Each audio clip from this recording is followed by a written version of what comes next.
अस्सलाम वालेकुम वरहमतुल्लाह। सारे सुनने वाले दोस्तों को हमारी यंग पाकिस्तानी स्कॉलर की टीम और स्कॉलर टॉक की टीम की तरफ से एक दफ़ा फिर खुशामदीद। मैं बीजिंग से आपका होस्ट, आपका दोस्त कामरान अमीन। इंशाल्लाह आज आप लोगों को एक और इंटरेस्टिंग अपॉर्चुनिटी के बारे में हम यहाँ पे डिस्कस करेंगे। आज हमारा टारगेट है, जिस चीज़ के बारे में आज हम आपको बताने जा रहे हैं वो बेसिकली कॉमनवेल्थ स्कॉलरशिप है। यूके में अगर आपने जाके पढ़ना है, और ये वैसे भी मेरा ख्याल है पूरी दुनिया में कुछ जो प्रेस्टिजियस स्कॉलरशिप है उनमें से एक है। बड़ी अच्छी, और इसकी ऐसे भी मिल जाए, पैसे शैसे की फिक्र छोड़ें, लेकिन अगर कॉमनवेल्थ स्कॉलर का नाम भी साथ लग जाए तो ये बड़ी बात होती है। आपके लिए फ्यूचर में काफ़ी सारी अच्छी चीज़ें निकल जाए। उस पर हम बात करेंगे कि कैसे मिलती है, किन लोगों को मिलती है, अप्लाई अगर करना है तो कैसे करेंगे, क्या करना है क्या नहीं करना। हमारे साथ दो गेस्ट भी है, इनसे भी पूछेंगे ये कौन है और क्या कर रहे हैं, और वहाँ पे यूके में लाइफ कैसी होती है, कौन सी मुश्किलें आपको पेश आएंगी, कौन से अच्छे अच्छे काम आप कर सकते हैं। ये सारी चीज़ें हम वहाँ पे डिस्कस करेंगे इंशाल्लाह। आप जो लोग हमें ज्वाइन कर रहे हैं, आपसे मैं रिक्वेस्ट करूंगा कि इस वीडियो को आप डेफिनेटली अपने फ्रेंड के साथ भी शेयर करते जाएं, और अ, बाकी भी लोगों को इनवाइट करें। उम्मीद है कि और आपके जो भी क्वेश्चंस होंगे, कंसर्न्स होंगे, कुछ भी जो आप इन दोनों से पूछना चाहें, हमारे जो गेस्ट गेस्ट हैं वो आप कमेंट्स में करें, और एंड पे इंशाल्लाह हम आप लोगों के जो भी कमेंट्स होंगे उन सब को भी डिस्कस करेंगे। तो मैं चलता हूँ वकास भाई की तरफ, हम इनसे पूछते हैं। वकास भाई, आप जरा पहले अपना इंट्रोडक्शन करवा दें तो। जी अस्सलाम वालेकुम दोस्तों। आप उम्मीद करता हूँ कि आप सब खैरियत से होंगे। और आजकल क्योंकि स्कॉलरशिप ओपन है तो उस हवाले से कामरान भाई ने बड़ा एक अच्छा इनिशिएटिव लिया है कि हम थोड़ा सा आप लोगों को बताएं। उनके पर्सनली काफ़ी ज़्यादा दोस्तों को मैसेज आ रहे थे, स्टूडेंट्स के, न्यू कमर्स के, कि हमें गाइड किया जाए। तो सबसे पहले मैं कामरान भाई का थैंक यू बोलना चाह रहा हूँ कि उन्होंने ये अरेंज किया है स्टूडेंट्स के लिए जो न्यू कमर्स अप्लाई करना चाह रहे हैं। तो स्मॉल सा इंट्रोडक्शन करवाता जाऊं कि मैंने रिसेंटली जो तो 2019 में विन किया है पीएचडी स्कॉलरशिप कॉमनवेल्थ, और अभी मेरा सेकंड ईयर है इस यूनिवर्सिटी ऑफ बर्मिंघम में। और उससे पहले मैंने मास्टर किया है साउथ कोरिया से, और मास्टर करने के बाद मैंने कॉमनवेल्थ के लिए अप्लाई किया है। और थोड़ा सा इसमें स्मॉल सा इंट्रोडक्शन ये है कि जब आप थोड़ा सा मास्टर में मेहनत करते हैं, डेफिनेटली सारे स्टूडेंट ही करते हैं, लेकिन इसमें थोड़ा सा ये है कि जब आप मास्टर कर रहे होते हैं तो उसके साथ साथ आप पीएचडी के लिए एक ड्रीम होता है कि आप किसी इंग्लिश कंट्री में या एक अच्छे कंट्री में पीएचडी करना चाह रहे हैं, तो उसके लिए साथ साथ अपने मास्टर के प्लान करें कि जो भी डिफरेंट स्कॉलरशिप आ रहे हैं उस पर अप्लाई करें। तो इसी तरह मैंने भी ड्यूरिंग मास्टर जो है ना वो पीएचडी के लिए स्कॉलरशिप सर्च किया और डिफरेंट स्कॉलरशिप के लिए अप्लाई किया। और luckily I got two different scholarships. One is the Islamic Development Bank as scholarship, or the second one was the Commonwealth scholarship. तो मैंने डिसाइड किया कि कॉमनवेल्थ स्कॉलरशिप को ही ज्वाइन किया जाए, क्योंकि ये काफ़ी वेल रेपुटेड स्कॉलरशिप है यूके के अंदर। और फाइनली 2019 में मैंने यूनिवर्सिटी ऑफ बर्मिंघम को as a PhD student join किया। जबरदस्त विकास भाई, आपकी तो बड़ी इंटरेस्टिंग स्टोरी होगी। हम ये भी सुनेंगे कि ये जो दो डिफरेंट कंट्रीज में रिसर्च कल्चर है वो किस तरह का है, आपसे पता करेंगे कोरिया का भी और यूके का भी। जी आपकी तरफ आएंगे। जो लोग अभी हमें ज्वाइन कर रहे हैं उनको मैं बताता चलूँ कि आज इंशाल्लाह हम कॉमनवेल्थ स्कॉलरशिप पे डिस्कशन करेंगे, और दो हमारे साथ कॉमनवेल्थ स्कॉलर्स ऑलरेडी मास्टर और पीएचडी के हमारे साथ है, इनसे हम गुफ्तगू करेंगे। बट आप लोगों से मेरी ये रिक्वेस्ट है जो हमें ज्वाइन कर रहे हैं कि काइंडली इस वीडियो को और भी शेयर करें। बासत भाई, आप अपना इंट्रोडक्शन करवा दें। अस्सलाम वालेकुम तमाम सुनने वालों को मेरी तरफ से सलाम और हेलो हाय। सबसे पहले तो कामरान भाई आपका बहुत बहुत शुक्रिया कि आपने मौका दिया कि हम जो यंग स्कॉलर्स हैं उनको अपने एक्सपीरियंस के बारे में गाइड कर सकें, और किस तरह से हमने स्कॉलरशिप ये विन की थी और हमारा क्या एक्सपीरियंस है उसके बारे में बता सकें। मेरा मुख्तसरन जो इंट्रोडक्शन है, बेसिकली मैं कॉमनवेल्थ मास्टर्स स्कॉलरशिप मैंने विन की थी 2019 में, और मैंने अपना एमएससी कंप्लीट किया यूनिवर्सिटी ऑफ ब्रिस्टल से इन एडवांस कंपोजिट्स मटेरियल। और बैकग्राउंड मेरा है कि मैंने एनईडी से अपना बैचलर्स किया था, जिसमें मैंने बेसिकली मेरा मेजर जो था वो मेटलर्जिकल इंजीनियरिंग था। और उसके बाद मैंने 2 साल का work experience as a research associate काम किया एनईडी में। Then I applied to several scholarships, Erasmus Mundus, Commonwealth, और इसी तरह से चाइनीज गवर्नमेंट स्कॉलरशिप। अनलकीली तौर पे कहीं पे भी मेरा मुझे फर्स्ट अटेम्प्ट पे तो सारी मेरे फेलियर्स गए, उससे मैंने सीखा, अपने आप की प्रोफाइल को बेहतर बनाया, पब्लिकेशंस की, and then I finally got this scholarship. तो एक लंबी स्टोरी है, इस तरह से हर चीज अचीव नहीं हो जाती। इंशाल्लाह डिस्कस करेंगे आगे चल के कि किस तरह से ये जर्नी रही। और अभी मैं आपके सामने बैठा हूँ एज अ कॉमनवेल्थ स्कॉलर, और I am proud to be a Commonwealth scholar. तो ये छोटा सा बासत भाई के बारे में, चूंकि मेरी पर्सनल इंफॉर्मेशन थोड़ी ज्यादा है विकास भाई के बारे में, तो बासत भाई ने एनईटी का गोल्ड मेडल तो आपको बता दिया, लेकिन ये नहीं बताया कि उन्होंने यूनिवर्सिटी ऑफ ब्रिस्टल में भी डिस्टिंक्शन हासिल की है। और ये एक ये मेरे जी एमएससी में भी डिस्टिंक्शन है यूनिवर्सिटी ऑफ ब्रिस्टल से भी, अल्हम्दुलिल्लाह। तो जी, तो ये यूँ समझें कि गोल्ड मेडल की तरह कहीं उनके लिए एक और अवार्ड रहा है कि डिस्टिंक्शन लेना बड़ी बात होती है, और वो भी जाके गोरों के देश में गोरों से लेना है, और जिन्होंने वो शुरू किया एक्चुअली।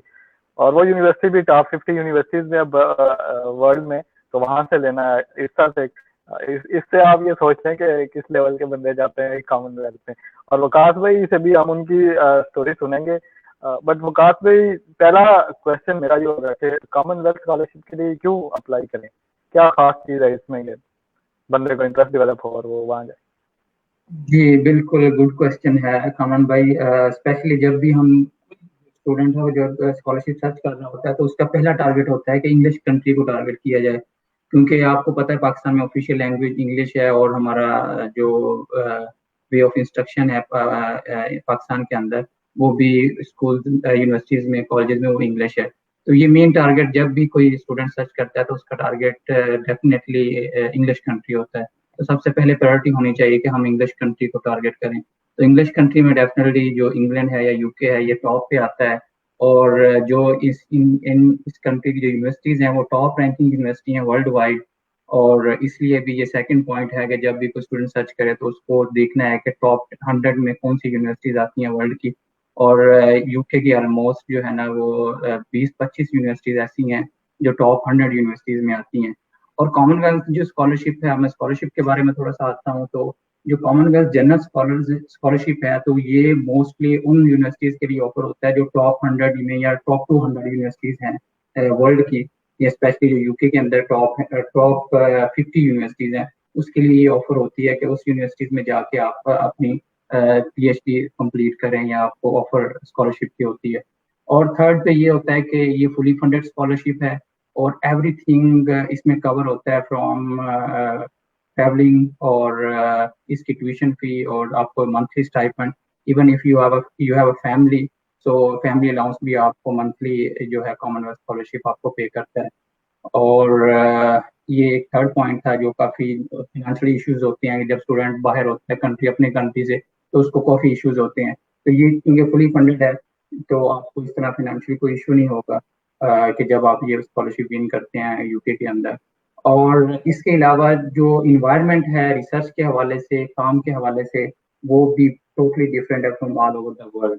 इसमें यूके के अंदर आप, क्योंकि मैंने काफ़ी एक्सपीरियंस है मेरा साउथ कोरिया का, टेस्ट के हवाले से काफ़ी मैंने दोस्तों से भी डिस्कस किया है, इवन चाइना के बारे में, जापान के बारे में है कि काफ़ी ज़्यादा लोग स्ट्रेस फील करते हैं ड्यूरिंग वर्क, ड्यूरिंग पीएचडी और ड्यूरिंग रिसर्च। लेकिन यूके के अंदर ऐसा नहीं है, क्योंकि गोरों का थोड़ा सा सेटअप काम करने का टोटली डिफरेंट है as compare to the world. वो कभी भी आपको स्ट्रेस नहीं देते हैं, और जो काम आप अपनी मर्जी से, मतलब आई मीन कि आप इंडिपेंडेंट रिसर्चर हैं, कोई आपको फोर्स नहीं करेगा कि आप 9 बजे आना है तो 9 बजे ही आना है। आप अगर 8 बजे आना चाह रहे हैं या 9:30 पे आ रहे हैं तो इट डजेंट मैटर, लेकिन आप इंडिपेंडेंट हैं, अपनी मर्जी से काम कर सकते हैं। तो ये थोड़े से डिफरेंट पॉइंट्स हैं जो मैं आपको डिस्टिंक्शन करता हूँ डिफरेंट कंट्रीज से। तो ये एक है कि डिफरेंट 4-5 पॉइंट्स हैं कि आप इस बेस के ऊपर कंपेयर कर सकते हैं ऑल ओवर द वर्ल्ड। और दैट्स व्हाई आई रिकमेंड कि आप कॉमनवेल्थ के लिए अप्लाई करें। और आज हम इसके लिए यहाँ बैठे हुए हैं कि आपको गाइड किया जाए कि कैसे आप अपनी एप्लीकेशन को स्ट्रॉन्ग कर सकते हैं और कैसे आप ये वाला स्कॉलरशिप इंशाल्लाह कर सकते हैं। अच्छा, हमें कमेंट्स में जो लोग कमेंट्स कर रहे हैं कि आप क्वेश्चन ले रहे हैं या नहीं ले रहे, एग्जैक्टली हम आप लोगों के क्वेश्चन लेंगे, और जो भी आप क्वेश्चन कर रहे हैं एंड पे हम डिस्कस करेंगे। बहुत सारे क्वेश्चन मैं देख रहा हूँ कमेंट्स में जो आ रहे हैं, ये ऑलरेडी हमारे प्लान में है कि ये सारी चीजें हमने ना डिस्कस करनी है, तो ये इंशाल्लाह डिस्कस होती रहेंगी।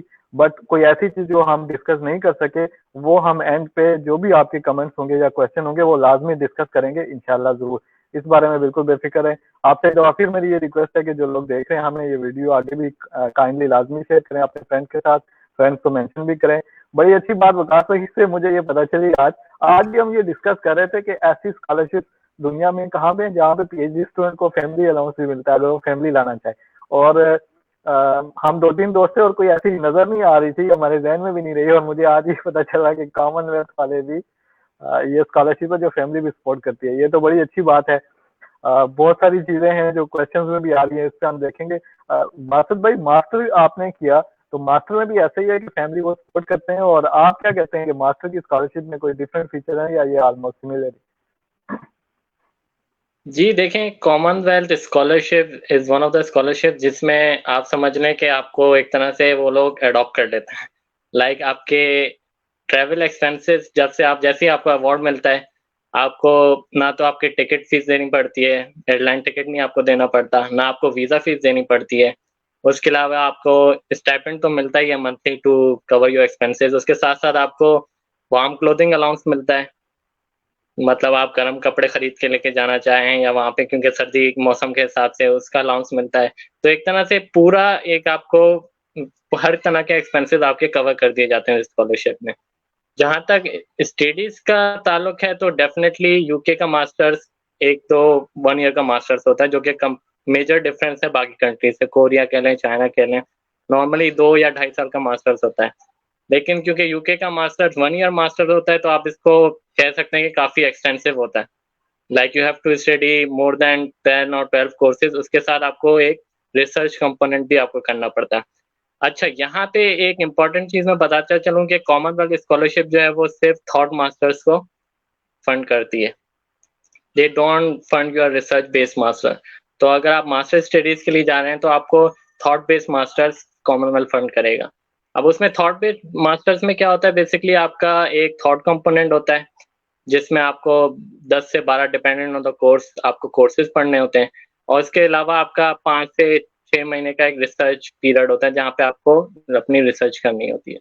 तो ये क्योंकि एक्सटेंसिव है, लेकिन जैसा वकास भाई ने बताया क्योंकि गोरों का कल्चर अपना एक अलग होता है, तो वो आपको मेंटल स्ट्रेस इतना फील नहीं होता, क्योंकि वहाँ पे मेंटल वेलबींग पे बहुत ही ज़्यादा जो है फोकस किया जाता है। मैंने भी एक्सपीरियंस किया है, क्योंकि मेरी जो स्टडी थी वो कोविड की वजह से काफ़ी इम्पैक्ट हुई।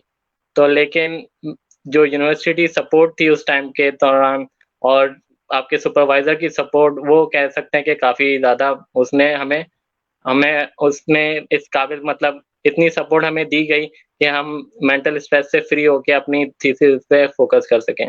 तो ये मुझे काफ़ी अच्छी चीज़ लगी थी वहाँ पे। बिल्कुल। बासत भाई, जो बातें आपने बताई है उससे तो मुझे सबसे अच्छी बात ये लगी है कि कपड़े भी वो अलाउंस मिलता है यार। तो और क्या चाहिए देखे। और डेफिनेटली ये एक ऐसा परफेक्ट पैकेज है जिसका हर स्टूडेंट ख्वाब देख सकता है कि भाई मुझे ट्रैवल के लिए भी पैसे मिल रहे हैं। और मैं बासत भाई को देखा था, इसीलिए आप यूरोप घूम रहे थे बासत भाई जाके। अब मुझे पता चला है कि आप इधर उधर जाते जी रहे हैं। और जी, ये देखें ना, ये इन स्कॉलरशिप्स आप इरेस्मस मुंडस ले लें या कॉमनवेल्थ ले लें, इन स्कॉलरशिप्स का एक तो फायदा होता है कि आपको वर्ल्ड क्लास एजुकेशन तो मिलती है, लेकिन उसके साथ साथ आपको अपॉर्चुनिटी मिलती है कि आप दुनिया को एक्सप्लोर कर सकें। लाइक मैंने अपनी स्कॉलरशिप के दौरान हाफ ऑफ द यूरोप मैंने कवर कर लिया, पूरा यूरोप कर लेता लेकिन कोविड आ गया बीच में। तो इस ये आपको मेरे मुझसे कुछ सवालात किए गए थे अभी कुछ दिनों पहले, मुझसे कुछ दोस्त मेरे पूछ रहे थे कि हमारा इतना एक्सपेंस हो जाता है कि मतलब इजीली कवर हो जाएगा, इतना स्टाइपेंड मिलता है। तो मैंने उनको ये कहा कि आप अगर स्कॉलरशिप एक बार विन कर लेंगे तो आपको इतना पैसा वो देंगे कि मतलब आप जो है अपनी एक्सपेंसेस तो कवर करेंगे, इसके साथ आप अगर सेंसेबल रहें तो आप उनको सेव भी कर सकते हैं फॉर योर फ्यूचर। जबरदस्त, ये एक बड़ी अच्छी बात पता चली। और बड़ी देखें, साथ में पढ़े भी, अय्याशी भी होती है, सैरो सियाहत भी हो जाती है, आप डिफरेंट कल्चर। और उसके ऊपर ही है कि ये सारी चीजें मुफ्त में हो रही हैं, आपका खर्चा नहीं हो रहा। ये तो और भी उससे अच्छी बात है। और वर्ल्ड क्लास एजुकेशन है दुनिया की टॉप यूनिवर्सिटीज में। तो इसमें वकास भाई, आपसे मेरा सेकंड क्वेश्चन इस तरह की होगा कि कौन लोग अप्लाई कर सकते हैं कॉमनवेल्थ स्कॉलरशिप के लिए अप्लाई करना है? तो देखें फिर किस तरह का, अगर इतने पैसे वो दे रहे हैं तो डेफिनेटली कोई उनकी नजर में शायद कोई जी बंदा होगा अफलातून का। जी कामरान भाई, ये बड़ा जो है ना इम्पोर्टेंट क्वेश्चन जो आपने किया है। मैं कहता हूँ कि जब स्टार्ट करने से पहले स्कॉलरशिप हमें पता होना चाहिए कि हम उसके लिए एलिजिबल भी हैं या नहीं। ये नहीं है कि हम बन करके हम उसके ऊपर लग जाएं, जी हाँ जी ये कॉमनवेल्थ जो है ना वो एवरीथिंग कवर कर रहा है तो इसलिए हमें अप्लाई करना है। लेकिन उससे पहले इतनी आप स्ट्रगल कर रहे हो तो उससे पहले हम उसकी एलिजिबिलिटी चेक करते हैं कि हम उसके लिए एलिजिबल हैं या नहीं। तो इसके लिए मैं थोड़ा सा जो है ना ब्रीफली आपको एक्सप्लेन करूंगा कि इसके अंदर होता क्या है। बेसिकली जो कॉमनवेल्थ कमीशन है ना, एक चीज यहाँ ये भी क्लियर करनी है कि Commonwealth scholarship just for UK, not for the other Commonwealth countries. कुछ लोग ये भी कंफ्यूज होते हैं कि शायद हम जो है ना यूके में ये कॉमनवेल्थ है तो ये हम ऑस्ट्रेलिया में भी अप्लाई कर सकते हैं, यूरोप के डिफरेंट और कंट्रीज में। ऐसा नहीं है, ये जस्ट फॉर यूके है और यूके के जितनी भी टॉप यूनिवर्सिटीज हैं आप उसके लिए एलिजिबल होते हैं। और इसमें दो डिफरेंट चीजें हैं कि जब आप अप्लाई कर रहे होते हैं तो कॉमनवेल्थ कमीशन ये अनाउंस करता है कि आपने एट द सेम टाइम एक नॉमिनेट एजेंसी होती है हर कंट्री, जो भी 54 कंट्रीज हैं कॉमनवेल्थ, वहाँ नॉमिनेट एजेंसी उन्होंने एक नॉमिनेट की होती है कि उसके थ्रू आपने अप्लाई करना है। फॉर एग्जाम्पल आज हम पाकिस्तान के ऊपर बात कर रहे हैं तो पाकिस्तान के अंदर HEC है जो मेन बॉडी है कॉमनवेल्थ स्कॉलरशिप कमीशन को जो स्टूडेंट्स हैं उसके लिए वो एवेलुएट करते हैं कि कौन से स्टूडेंट हैं वो आगे फर्दर कॉमनवेल्थ कमीशन को भेजेंगे। तो इसके अंदर दो डिफरेंट चीजें, एक HEC नॉमिनेट एजेंसी है और सेकंड पे आता है कॉमनवेल्थ कमीशन। आपने सेम टाइम दोनों जगह पे अप्लाई करना है। और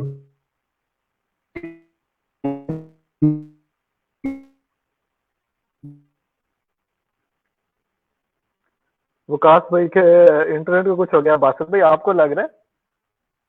जी आई थिंक विकास भाई का डिस्कनेक्ट हो देखते हैं गया। विकास भाई दोबारा ज्वाइन करते हैं। बासुत भाई मैं यही क्वेश्चन आपसे करूंगा। चलें, मास्टर के लिए विकास भाई की बात को कंटिन्यू करता हूँ। तो जैसा कि विकास भाई बता रहे थे कि आपको सबसे पहले देखना है कि आप एलिजिबल हैं भी या नहीं है। तो हर कंट्री की एक नॉमिनेटिंग एजेंसी होती है, जैसे विकास भाई ने बताया। तो आपको पहले तो अपनी नॉमिनेटिंग एजेंसी, जैसे पाकिस्तान की HEC है, इसके पोर्टल पे जैसे अभी कुछ दिनों 10-15 दिन पहले HEC ने अनाउंस कर दी थी Commonwealth scholarship for PhD। Unfortunately इस साल जो है कॉमनवेल्थ मास्टर्स कैंडिडेट को फंड नहीं कर रहा है पाकिस्तान से।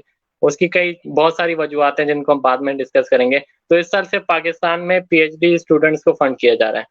तो अब HEC ने जब ये अनाउंस किया तो सबसे पहले आपने जो है जाके देखना है कि HEC की उसमें एलिजिबिलिटी क्राइटेरिया पूरा लिखा हुआ है, जिसमें सबसे इम्पोर्टेंट चीज तो ये है कि आपका मास्टर्स होना चाहिए। Masters degree in the sense कि आपका 17 या 18 साल का MPhil कंप्लीट होना चाहिए। You should not be enrolled while applying to this scholarship. आपका कंप्लीटली जो है उसका डिग्री आपके पास होनी चाहिए। जब ये आपकी एलिजिबिलिटी बन जाती है तो उसके बाद आपकी दूसरी एक इम्पॉर्टेंट चीज है जिसको अभी बहुत सारा इशू आ रहा था, जो मुझसे कांटेक्ट कर रहे थे, वो ये है कि for a PhD you must have a acceptance from a UK supervisor. इसके बगैर आपकी जो PhD की एप्लीकेशन है वो अप्रूव नहीं होगी। तो सबसे पहले आपने ये काम करना है कि आप बजाय इसके मेहनत करें फॉर्म भरने में, पोर्टल से आप अपना टाइम ज़ाया करें।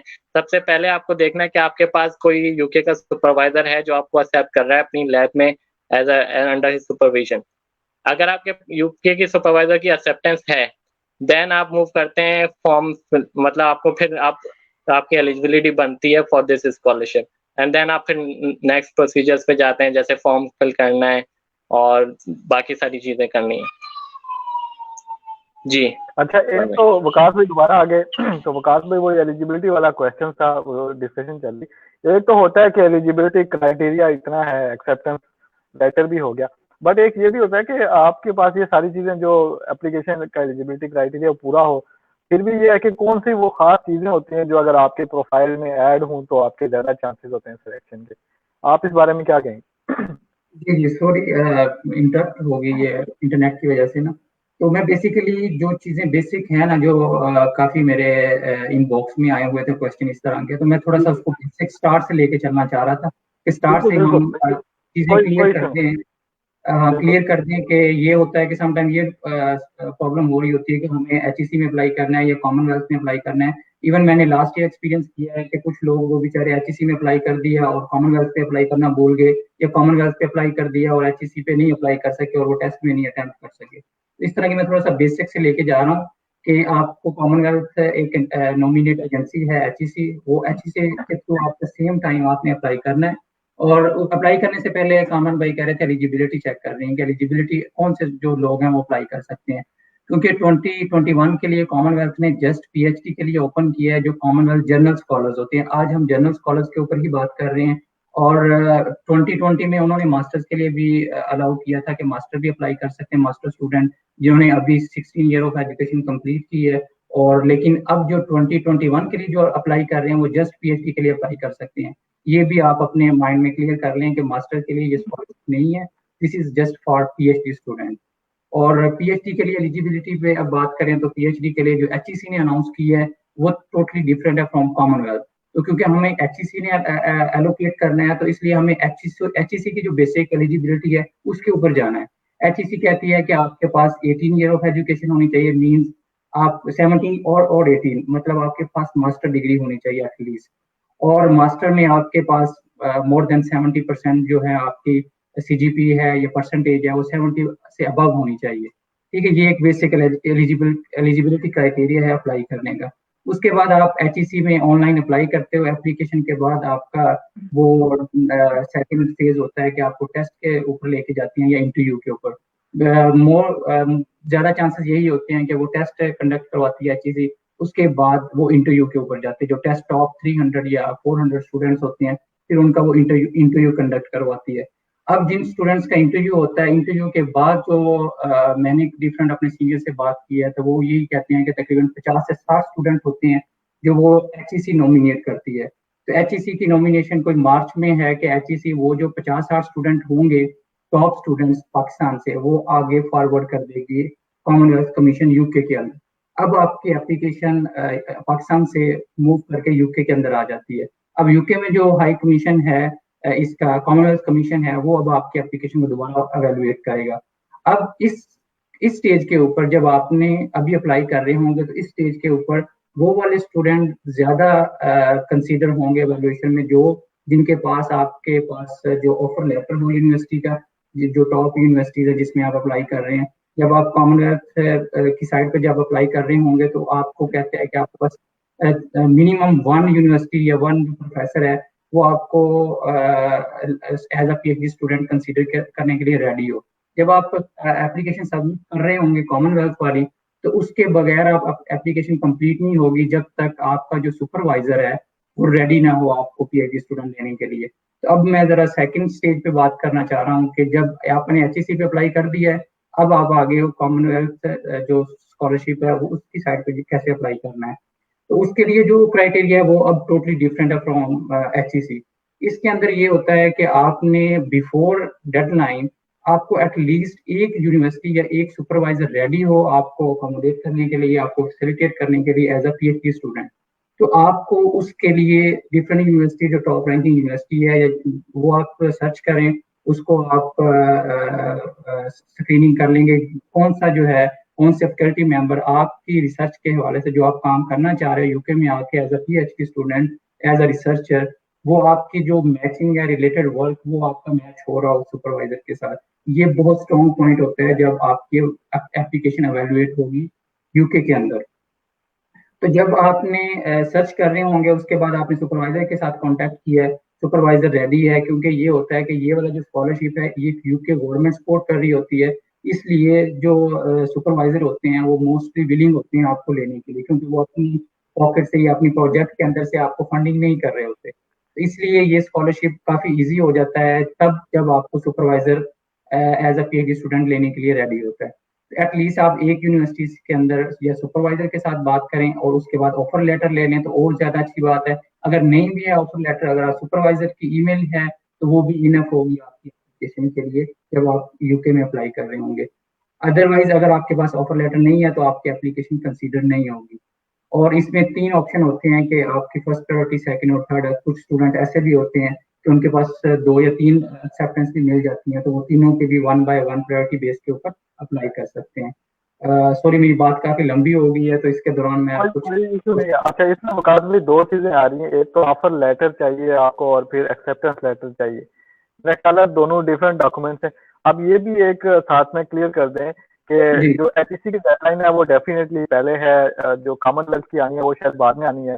तो ऑफर लेटर या जो एक्सेप्टेंस लेटर है ये कब तक चाहिए होगा? एचईसी की डेडलाइन से भी पहले चाहिए या एचईसी पे इसके बगैर भी अप्लाई कर ले तो बाद जी में ऑफर लेटर दें? जी जी जी, ये वाली बात में आई थिंक 18 जनवरी लास्ट डेट है दोनों की, लेकिन उसके बाद आपके पास टाइम होता है। एचईसी में टाइम नहीं होता कि आप डॉक्यूमेंट दोबारा अपलोड कर सके, लेकिन जो कॉमनवेल्थ की साइड है उसमें फेब, कोई मिड फेब है या कोई फेब की डेट है, तब तक आप डॉक्यूमेंट्स उसमें अपलोड कर सकते हैं। मतलब आप एडिटिंग कर सकते हैं जस्ट डॉक्यूमेंट अपलोड के अंदर। ठीक है, तो इसके अंदर ये है कि आपके पास दो चीजें आपने डिफरेंट की हैं कि एक या तो वो एक्सेप्टेंस हो सुपरवाइजर की या ऑफर लेटर, ये दो डिफरेंट चीजें हैं। इस सम केसेस में मैंने ये भी नोटिस किया है कि कुछ स्टूडेंट्स जस्ट आपको कोई स्ट्रॉन्ग एप्लीकेशन हो और आपको जस्ट सुपरवाइजर कहे कि जनाब आपको एक्सेप्टेंस दे रहा हूँ, तो वो कंसीडर हो जाए। लेकिन उसके साथ अगर आप ऑफर लेटर यूनिवर्सिटी से ले लें, offer letter mean admission, as admission आपको यूनिवर्सिटी रेडी हो लेने के लिए, वो एक काफी स्ट्रॉन्ग केस होता है। कि मेरे केस में यही था कि जब एचईसी इंटरव्यू ले रही थी तो एचईसी ने कहा था कि आपके पास एक्सेप्टेंस है प्रोफेसर की या आपके पास ऑफर लेटर है। तो मैंने उनको ऑफर लेटर अपने इंटरव्यू में दिया, तो उन्होंने ये काफी एचईसी ने कंसीडर की इस बात को कि आपके पास ऑफर लेटर है, आपके पास एडमिशन है यूनिवर्सिटी के अंदर। तो मैं कहता हूँ कि एटलीस्ट जो है ना एक्सेप्टेंस मिल जाए सुपरवाइजर की तो दैट्स गुड। अगर आपके पास ऑफर लेटर मिल जाए तो वो तो बेस्ट है, वो ज्यादा अच्छा एक पॉइंट है कि आपकी एप्लीकेशन और स्ट्रॉन्ग हो जाती है। और अगर बस आपके पास टाइम नहीं है तो एटलीस्ट आप सुपरवाइजर के साथ एक्सेप्टेंस जो है ना या ईमेल वो अपने पास एप्लीकेशन के अंदर ऐड कर सकते हैं। बिल्कुल सही बादशाह भाई, जो चीज मुझे समझ आ रही कि एक्सेप्टेंस लेटर भी होना चाहिए और क्या कहते हैं साथ में ऑफर लेटर भी। अगर ये दोनों हो तो क्या ही बात है, लेकिन कम से कम एक तो लाजमी होना चाहिए। ये एक चीज होगी। और दूसरा पॉइंट बादशाह भाई ये कहूंगा, क्योंकि अभी आप अप्लाई कर रहे हैं तो सीजीपीए वगैरह जो एचईसी की रिक्वायरमेंट है वो कितनी है, परसेंटेज में हो, सीजीपीए हो, कितना हो तो आप अप्लाई कर सकते हैं। और इसके साथ ये कि आईएलटीएस या जीआरई वगैरह की रिक्वायरमेंट भी है अप्लाई करने के लिए? जी, जैसे कि मैं वकास भाई ने पूरा काफ़ी डिटेल में बताया, मैं इसी को आगे लेके चलूँगा कि आप देखें आपने अपनी बेस्ट देख के आपने एप्लीकेशन फॉर्म फिल कर दिया। अब वो कौन से पैरामीटर्स हैं, जिनको देखते हुए डिसाइड किया जाएगा कि आपकी एप्लीकेशन जो है वो वर्थ इट है फॉर दिस स्कॉलरशिप। पहले तो एचईसी का जैसे वकास भाई ने क्राइटेरिया बताया कि आपका मास्टर्स डिग्री होनी चाहिए और मास्टर्स जो है यूके की बेस पे 2-1 ऑनर्स, बेसिकली 70 अबव परसेंटेज आपकी तकरीबन होनी चाहिए।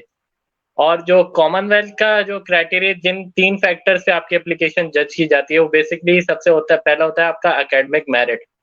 अगर आपके पास डिस्टिंक्शन है या आप एक्सेप्शनली आपने वेल किया अपने एकेडमिक करियर में, आपकी सीजीपीए हाई है, तो ये चीज़ें डेफिनिटली काउंट होती हैं टुवर्ड्स रैंकिंग योर एप्लीकेशन। मतलब आपकी रैंकिंग बढ़ाने में उसमें काम आती हैं। और दूसरी इम्पोर्टेंट चीज़ जो कॉमनवेल्थ जज करता है, वो बेसिकली आपका प्रपोजल, जो आपका रिसर्च प्रपोजल है, वो उसका कितना इम्पैक्ट है towards development of your own country.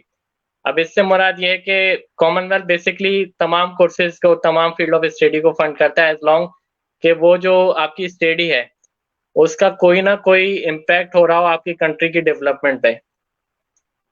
अगर ये चीज क्लियर हो रही है तो मैं आगे लेके चलूँ इस चीज को। मतलब डेवलपमेंट से मुराद इधर मैं जरा ये रिक्वेस्ट करना चाहूंगा जो लोग भी हमें सुन रहे हैं कि आज हम लोग कॉमनवेल्थ स्कॉलरशिप पे बात कर रहे हैं और इसके बारे में जो भी इश्यूज आते हैं और जो अपॉर्चुनिटीज हैं और जो भी क्वेश्चंस हैं आपके कंसर्न, वो हम डिस्कस करेंगे।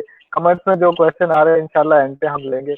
आप लोग जो हमें सुन रहे हैं, आपसे रिक्वेस्ट है कि वीडियो आप इसको और शेयर भी करें अपने अपने कॉन्टैक्ट, अपने फ्रेंड्स के साथ। ये आपका हमारे साथ एक कंट्रीब्यूशन होगा और मैं बड़ा शुक्रगुजार हूँ आपका। बासुद भाई, आप अपनी बात कंटिन्यू। जी, तो मैं इसी चीज को लेके, इसको इस तरह आप समझ लें, एक एग्जांपल लेके मैं समझाता हूँ। जैसे आपकी स्टडी है फॉर वाटर ट्रीटमेंट, आप कोई ऐसा प्रोजेक्ट कर रहे हैं जिसका आप वाटर ट्रीटमेंट से रिलेटेड आप कोई टेक्नोलॉजी ला रहे हैं या कोई आप काम कर रहे हैं, तो अब उसका डेवलपमेंट इम्पैक्ट क्या है आपकी होम कंट्री पे। अब आप उसको अपनी सिचुएशन कंट्री के मुताबिक अगर उसको देखें कि साफ पानी की फराहमी पाकिस्तान में एक बड़ा मसला है, और साफ पानी तो दूर क्या, पानी की फराहमी भी कुछ इलाकों में एक बहुत बड़ा मसला है। तो अब ये आपकी जो स्टडी है ये लिंक कर रही है टुवर्ड्स डेवलपमेंट, कुछ डेवलपमेंट लाने की आपकी कंट्री में। तो ये एक आपका मेजर पॉइंट बन जाएगा आपकी एप्लीकेशन में कि आपकी स्टडी जो है वो पोटेंशियल इम्पैक्ट लाने की उसका हो सकता है towards development of your country. और तीसरी चीज जो आपकी होती है वो बेसिकली आपका quality of the research proposal. आया आपकी स्टडी में इतनी क्वालिटी भी है कि आपका मतलब आप उसका आपने पूरा रिसर्च प्रपोजल जो आपने दिया है उसमें आपने तमाम फैक्टर्स को डिस्कस किया है, मतलब आप किस तरह से लेके चलेंगे, आपने कोई वैग असम्पशंस तो नहीं किए कि मतलब आपने हवाई बातें तो नहीं की हुई अपनी प्रपोजल में, वो काम हो सकता है, कितना हो सकता है, मतलब आपके रिसर्च प्रपोजल की क्वालिटी क्या है। ये 3 बेसिकली जो मेन फैक्टर्स हैं जो आपकी पीएचडी की एप्लीकेशन को जज करेगा कॉमनवेल्थ। तो ये और इसी तरह से एचईसी भी बेसिकली इन क्राइटेरियाज को देखते हुए आपकी एप्लीकेशन नॉमिनेट करती है, आपका एकेडमिक मेरिट है, आया आपका रिसर्च प्रपोजल का कितना इम्पैक्ट है, इन्हीं तमाम चीज़ों को देखते हुए उसके बाद एचईसी टेस्ट कंडक्ट करती है, टेस्ट में आपका मेरिट बनता है और उसके बाद जो है आपका इंटरव्यू के बाद आपकी जो है नॉमिनेशन। एक चीज़ मैं कहता चलूँ कि वकास भाई ने शायद पिछले साल का डाटा बता दिया, इस बार एचईसी ने अपनी वेबसाइट पे क्लियरली मेंशन किया हुआ है कि सिर्फ 30 स्टूडेंट्स वो नॉमिनेट करेगा फॉर दिस पीएचडी स्कॉलरशिप। अब यूजुअली होता ये है कि उसमें से तकरीबन आधे जो हैं वो फाइनली सिलेक्ट होते हैं, तो आप अज्यूम कर लें कि 10 से 15 के दरमियान कैंडिडेट इस बार पाकिस्तान से जो है फाइनली सिलेक्ट होंगे फॉर दिस कॉमनवेल्थ स्कॉलरशिप। तो काफ़ी टफ कॉम्पिटिशन है, या आप इसको बिल्कुल ईज़ी नहीं ले सकते, आपकी एप्लीकेशन जो है टॉप नॉच की होनी चाहिए और हर चीज़ उसमें जो है मतलब टिक होनी चाहिए ताकि आपकी एलिजिबिलिटी बन सके इस स्कॉलरशिप के लिए। जी कमरान भाई। अच्छा, इसमें चलो वकास भाई की तरफ चलते हैं। आर्ट्स या जीआरई का भी कोई रोल है वकास भाई, वो भी होना चाहिए? हाँ जी कमल भाई, जीआरई का कोई ऐसा सीन नहीं है यूके के अंदर। इवन आर्ट्स भी कंपलसरी नहीं है जब आप कॉमनवेल्थ स्कॉलरशिप के लिए अप्लाई करते हो। लेकिन ये इसका मतलब ये नहीं है कि आप आर्ट्स नहीं है, जीआरई नहीं है तो आप फिर भी अप्लाई कर रहे हैं। लेकिन स्ट्रॉन्ग कैंडिडेट वही है जिसके पास आर्ट्स होगा। जीआरई है तो दैट्स गुड कि आप जब आप एप्लीकेशन में ऐड कर रहे हैं तो डेफिनेटली आपको वो प्रायोरिटी दे सकते हैं कि वैल्यूएट जब कर रहे होंगे आपका जीआरई का होगा रिजल्ट तो आप ज्यादा स्ट्रॉन्ग कैंडिडेट कंसीडर हो सकते हैं। लेकिन एलिजिबिलिटी का ये कोई क्राइटेरिया नहीं है। एलिजिबिलिटी तो बेसिक यही है कि कॉमनवेल्थ ये भी कहता है कि आप तो आइल्स के बगैर अप्लाई कर सकते हैं। लेकिन जब आप यूनिवर्सिटी के अंदर ऑफर लेटर या एडमिशन के लिए अप्लाई कर रहे होते हैं तो आपको अनकंडीशनल ऑफर लेटर तब तक नहीं मिलेगा जब तक आपके पास आइल्स नहीं है। ठीक है, तो जीआरई के लिए क्लियर है कि जीआरई इज नॉट कंपल्सरी। लेकिन अगर आपके पास है तो दैट्स गुड कि जब आप कॉमनवेल्थ कमीशन एवेलुएट करेगी तो उसको कंसीडर प्लस पॉइंट होता है। और आपका उस वक्त आइल्स भी एक प्लस पॉइंट है कि आपके पास एटलीस्ट 6.5 होना चाहिए। मोर देन 6.5 या दैट्स गुड। और इसके साथ साथ मैं एक और बात करना चाह रहा हूँ। भाई ने बात की थी कि 30 स्टूडेंट्स इस दफा सेलेक्ट कर रहे हैं, तो इस दफा डेफिनेटली लास्ट ईयर उन्होंने मास्टर के स्टूडेंट भी साथ सेलेक्ट करने होते हैं। तो इस दफा जस्ट पीएचडी के लिए 30 स्टूडेंट कर रहे हैं सिलेक्ट। उसके बाद जब आप कॉमनवेल्थ यूके में आ जाते हैं ना तो फिर आपका ओपन मेरिट होता है, कोई ये कोटा नहीं होता कि जनाब हम पाकिस्तान है तो पाकिस्तान को हम 10 सीटें दे रहे हैं, 15 सीटें दे रहे हैं, ऐसा नहीं होता है। ये क्लियरली उन्होंने कॉमनवेल्थ की वेबसाइट पे मेंशन है कि जब आपकी एप्लीकेशन आ जाएगी यूके के अंदर, जो भी जो 50 या 54 कंट्रीज हैं कॉमनवेल्थ के, उसके अंदर आपका कंपटीशन होगा कि जो उसके अंदर टॉप पे होंगे तो उस जो जिनका अच्छा क्राइटेरिया आई मीन डेवलपमेंट में उन्होंने अच्छा एक स्टेटमेंट लिखी है कि हमारा जो स्ट्रॉन्ग पॉइंट डेवलपमेंट वाला है या आपका जो प्रोफेसर है वो आपको स्ट्रॉन्गली एनकरेज कर रहे हैं अप्लाई करने के लिए, तो वो बहुत स्ट्रॉन्ग पॉइंट्स होते हैं जब आपके तो उसके उसी बेस के ऊपर वो फिर जो टॉप स्टूडेंट्स होते हैं फिर वो सिलेक्ट करते हैं। क्लियर नहीं है कि ये 10 स्टूडेंट होंगे, 15 होंगे। तो हमने अपने पाकिस्तान के जो स्टूडेंट्स हैं उनको रेडी करना है कि वो एज मच जितनी भी अपनी स्ट्रॉन्ग कर सकते हैं ट्राई करें। उसके बाद यूके के अंदर जो भी वैल्यूएशन होगी हमारे स्टूडेंट टॉप रैंकिंग के ऊपर। और इसमें एक और प्लस पॉइंट ये भी हो कि आप जब अप्लाई करें तो कोशिश करें जो यूके की टॉप रैंकिंग यूनिवर्सिटीज हैं उसमें अप्लाई करें। ये भी जो एचसीसी जो कॉमनवेल्थ कमीशन है ये बहुत ज्यादा इसको प्लस पॉइंट देता है कि जो टॉप रैंकिंग यूनिवर्सिटीज हैं उनमें स्टूडेंट्स के काफी चांसेस होते हैं कि उसमें स्कॉलरशिप उन लोगों को दिया जाए। जी बिल्कुल। वकास भाई आपकी आवाज भी थोड़ी कट रही थी, मैं ये सारी बातें एक दफा फिर रिपीट करूंगी। आइल्स या सीजीपी सॉरी आइल्स या जीआरई अगर से नेसेसरी नहीं है जीआरई, लेकिन आपके पास हो तो वो ज्यादा अच्छा है। और जैसे आपने दोनों हमारे जो गेस्ट हैं उनकी बातों से सुना कि काफी टफ कंपटीशन भी होता है, पहले तो एचईसी से भी रिकमेंडेशन लेनी और उसके बाद यूके में जब आप आएंगे तो इतनी सारी कंट्रीज का कंपटीशन होगा। तो उसमें बेस्ट ये है कि जितने केयरफुली आप डॉक्यूमेंट्स प्रिपेयर करें और अपने आप को स्ट्रॉन्ग कैंडिडेट बनाएं। और इसमें हम बात करेंगे कि कैसे स्ट्रॉन्ग कैंडिडेट बनाए। जैसे बासित भाई ने भी कहा कि आपका रिसर्च प्रपोजल बड़ा मैटर करेगा, ये चीजें बड़े केयरफुली आप प्रिपेयर करें। जी बासत भाई, आप क्या कहते हैं, कौन सी चीजें जो एक कैंडिडेट को स्ट्रांग बनाएंगी? आइल्स और जीआरई के रिजल्ट हो गए, इसके अलावा और साथ में ये भी आपसे क्वेश्चन होगा कि ऑफर लेटर अगर लेना हो तो एक्सेप्टेंस के लिए तो प्रोफेसर को मेल करेंगे, ऑफर लेटर के लिए क्या लें? जी, सबसे पहले अगर एप्लीकेशन की बात की जाए तो रमन भाई, जैसे मैंने बताया कि आपकी एकेडमिक मेरिट और आपकी स्टडी का पोटेंशियल डेवलपमेंट इम्पैक्ट आपकी कंट्री पे, ये जो, और इसके साथ साथ आपका क्वालिटी ऑफ रिसर्च भाई देखें, ऐसे कुछ टॉपिक्स होते हैं जो बहुत सारी जो क्या कहते हैं स्कॉलरशिप, जैसे आप चाइना में अप्लाई करते हैं तो इनका कुछ कंसर्न होता है। अभी हमारी यूनिवर्सिटी में इन्वायरमेंट से रिलेटेड इन्होंने पिछले साल ज्यादा स्कॉलरशिप, ऐसे कुछ टॉपिक हैं जो अफेक्ट करते हैं कि अगर आपकी रिसर्च डायरेक्शन इसमें हो तो जरा ज्यादा अच्छा। Basically CSC Commonwealth scholarship commission जो है वो अपनी स्कॉलरशिप को 6 बेसिक कैटेगरीज या आप कह लें डेवलपमेंट थीम्स जो है उसके अंदर इसको जो है कैटेगराइज करता है। एक जो हमारी फील्ड से रिलेटेड अगर हम कहें तो एक तो science and technology for development, मतलब आपकी जो उससे रिलेटेड अगर कोई स्टडी है तो आप उस डोमेन में लाई कर जाएंगे। उसके अलावा आपके स्ट्रेंथनिंग ऑफ हेल्थ सिस्टम्स, मतलब आपकी हेल्थ सिस्टम्स को, जैसे पब्लिक हेल्थ में अगर आप कोई स्टडी करना चाह रहे हैं तो उस डोमेन में आ जाती है। तो ये ब्रॉडली 6 कैटेगरी थीम्स हैं, डेवलपमेंट थीम्स, जिसके अंदर अगर देखा जाए तो तमाम ही स्टडीज कहीं ना कहीं लाई कर रही होती हैं। तो अगर आपकी जो मेन चीज यहाँ पे इम्पोर्टेंट रखती है वो होता है कि आपकी स्टडी आया आपकी कंट्री में डेवलपमेंट रोल प्ले कर भी रही है या नहीं कर रही।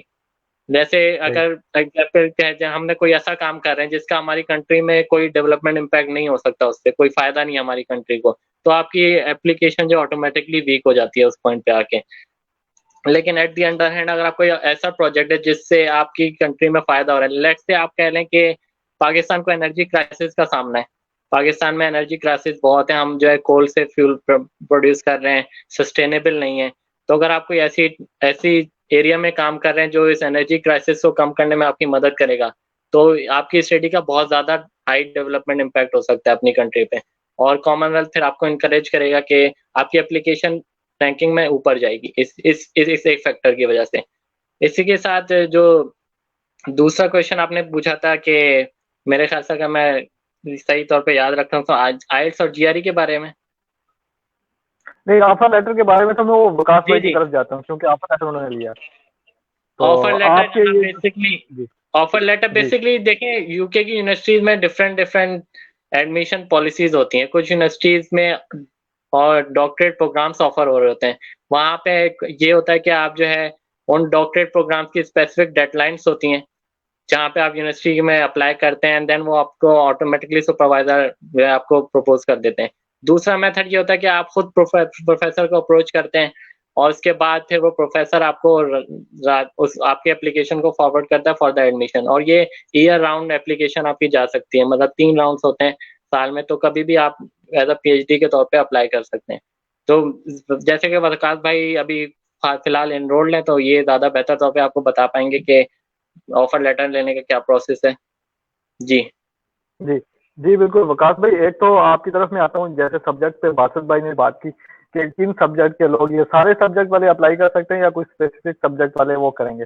और दूसरी चीज ये कि जो ऑफर लेटर वाली बात शुरू हुई थी, तो इसका क्या प्रोसेस है, कैसे मिलते हैं ऑफर लेटर? कामरान में दोनों ही बहुत इंपॉर्टेंट क्वेश्चन है। मैं वन बाय वन इनका आंसर दे रहा हूँ कि सबसे पहले तो ये आपने कहा कि ऑफर लेटर के बारे में ये काफी ज्यादा कंफ्यूजन है और काफी ज्यादा लोगों के इसके ऊपर क्वेश्चन भी आते हैं इनबॉक्स के अंदर। तो मैं ये बात क्लियर करता जाऊँ कि एटलीस्ट पहले मैंने इसके ऊपर बात की कि एटलीस्ट आप सुपरवाइजर के साथ कनेक्ट अपना शो करें इंटरेस्ट कि मैं अपना प्रोजेक्ट के ऊपर काम करना चाह रहा हूँ।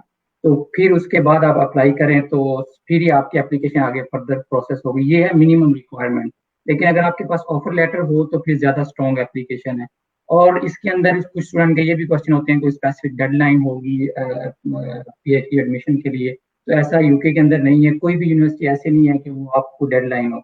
एनी टाइम 12 मंथ में आप कभी भी अप्लाई कर दें पीएचडी के लिए, तो आपकी एप्लीकेशन कंसीडर होती है। तो अभी भी आपके पास अभी आज 3 हो गई, अभी 15 डेज आपके पास हैं, आप अपनी एप्लीकेशन को प्रोसेस कर सकते हैं।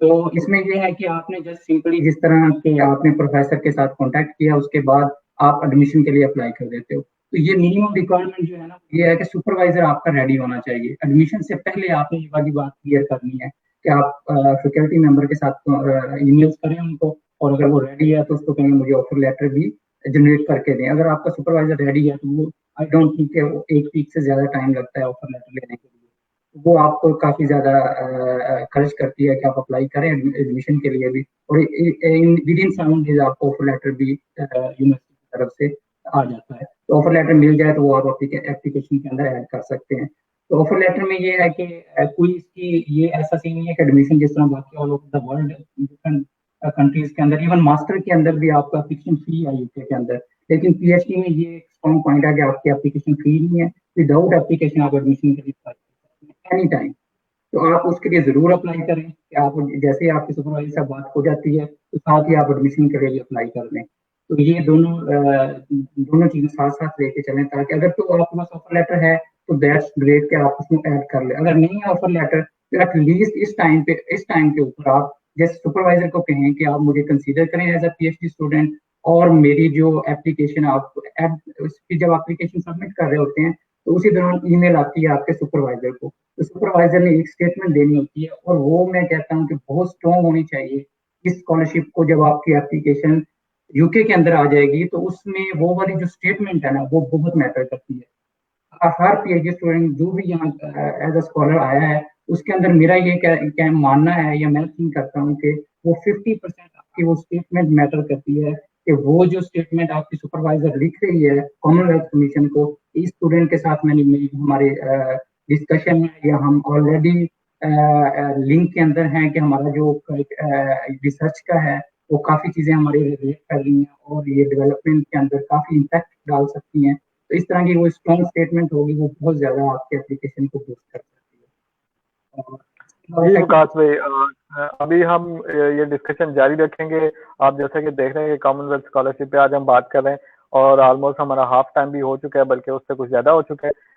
इसको हम समराइज करने की तरफ भी आएंगे। अभी बहुत सारी चीजें बाकी है। हम आपको यूके में लाइफ के बारे में बताएंगे, एक्सपेंडिचर्स के बारे में इंशाल्लाह बात करेंगे।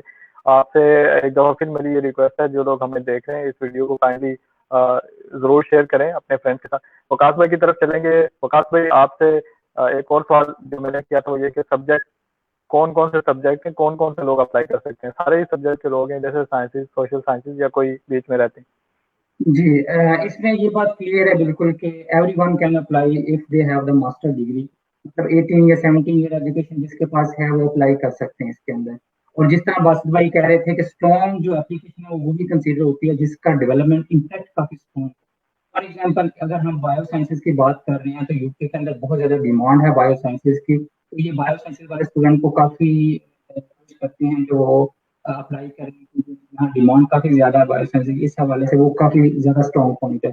इसी तरह अगर एग्रीकल्चर साइंसेज को लिया जाए तो उसके ऊपर भी काफी ज्यादा है कि आप अपनी कंट्री को इस कंट्री के साथ लिंक कर सकते हैं कि हमारे एग्रीकल्चर बेसिक कंट्री है, तो हम अपने एट द एंड जब हम ग्रेजुएट करते हैं तो हम अपने कंट्री को क्या बेनिफिट दे सकते हैं। इसी तरह जैसे बासित भाई उसके ऊपर बात कर रहे थे, जो रिसोर्सेज हैं सॉरी उसके ऊपर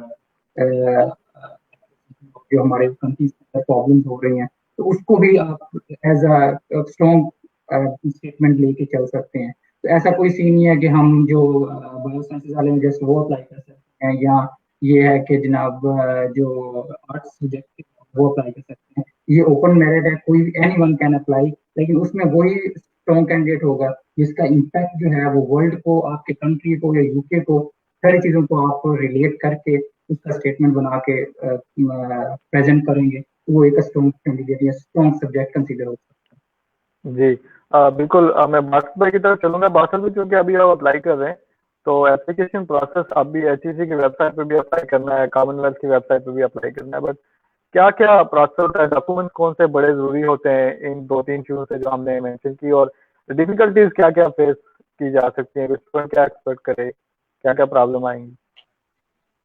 कामरान भाई, आपकी आवाज थोड़ी कट रही है, आप रिपीट करेंगे क्वेश्चन प्लीज? जी बासित भाई, मैं ये कह रहा था कि अभी चूंकि आप अप्लाई कर रहे हैं और एप्लीकेशन प्रोसेस में आप 2 जगह अप्लाई करना है, कॉमनवेल्थ की वेबसाइट पे भी, एचईसी की वेबसाइट पे भी, तो क्या क्या इश्यूज पेश आ सकते हैं और एप्लीकेशन प्रोसेस के लिए डॉक्यूमेंट्स कौन से चाहिए होंगे? देखें, जो HEC की वेबसाइट है वहाँ पे आप जो HEC का पोर्टल है उसमें आपको दो मेन जो है डॉक्यूमेंट, एक तो आपकी ट्रांसक्रिप्ट होनी चाहिए, रिसेंट आपका MS जो कंप्लीट है उसकी ट्रांसक्रिप्ट और डिग्री आपके पास मौजूद होनी चाहिए।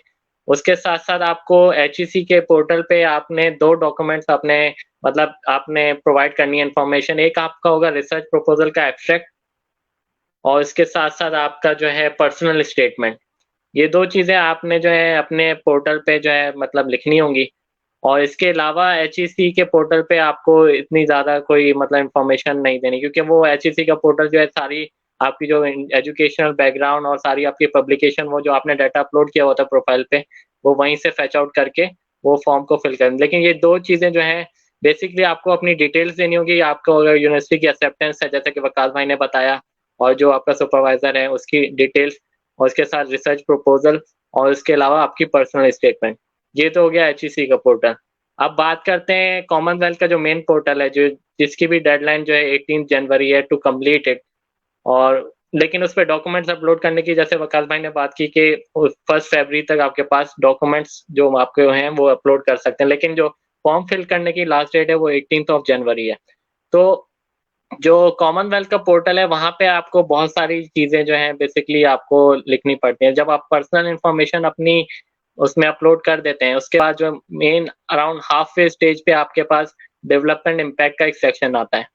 वहाँ पे सबसे पहले CSC आपका जो पहला पहला पॉइंट है वो आपसे पूछ रहा है कि आप CSC कौन सी डेवलपमेंट थीम में, जैसे कि मैंने बताया 6 थीम्स हैं, तो आपको ये फिगर आउट करना होगा कि आपकी जो स्टडी है वो कौन सी थीम में लाई कर रही है और आप उसमें अप्लाई कर रहे हैं। तो वो आपसे सबसे पहले आपसे पूछा जाएगा कि आप कौन सी थीम के अंदर आप अप्लाई कर रहे हैं। उसके अलावा जो आपकी स्टडी है वो कितने कौन से 3 सस्टेनेबल गोल्स हैं, बेसिकली सस्टेनेबल डेवलपमेंट जो गोल्स हैं वो उस पे काफी फोकस है कॉमनवेल्थ स्कॉलरशिप का। तो आपकी स्टडी किस तरह से कौन से ऐसे 3 सस्टेनेबल गोल्स हैं, या तो वो आया अफोर्डेबल और क्लीन एनर्जी है, या आप क्लाइमेट एक्शन से रिलेट कर रही है आपकी स्टडी, या आप कोई इंडस्ट्री इनोवेशन या इंफ्रास्ट्रक्चर पे काम कर रहे हैं। तो ऐसे कौन से 3 मेन गोल्स हैं जिससे जिसको रिलेट कर रही है आपकी स्टडी, तो वो आपने देने।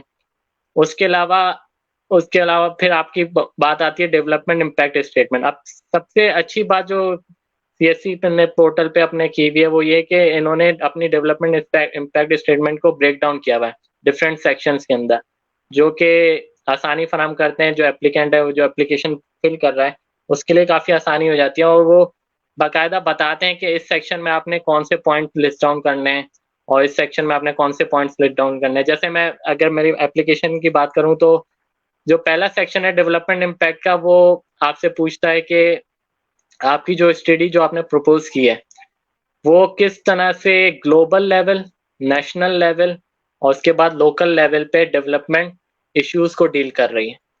अब इसको आप अगर एग्जाम्पल के तौर पे लेके चलें तो जैसे क्लीन वाटर के, अगर फ्लैट से आप एग्जांपल ले लें क्लीन वाटर का, आपकी स्टडी एक क्लीन वाटर से रिलेटेड है, तो ग्लोबली जो पानी का मसला है, क्लीन वाटर जो लोग तक मुहैया नहीं हो सकता, तो ग्लोबल पे क्या इश्यूज हैं, ग्लोबल लेवल पे अब आप देखेंगे कि ग्लोबली इसका क्या इम्पैक्ट आ रहा है, कितने लोग जो है साल में पानी की फराहमी ना होने की वजह से जो है बीमारियां उनमें होती हैं और कितने जो है कैजुअलिटीज होती हैं, ये ग्लोबल लेवल पे आप डिस्कस करेंगे।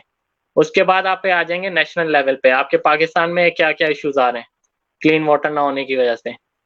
उसके अलावा फिर आप आएंगे अपने बिल्कुल लोकल लेवल पे, आपकी जो स्टडी है मतलब आप जो जिस डोमेन में काम कर रहे हैं उसमें क्या क्या आपको इश्यूज आ सकते हैं इस स्टडी को करने में। तो ये आपकी जो है पहला सेक्शन हो जाता है आपकी डेवलपमेंट इम्पैक्ट का।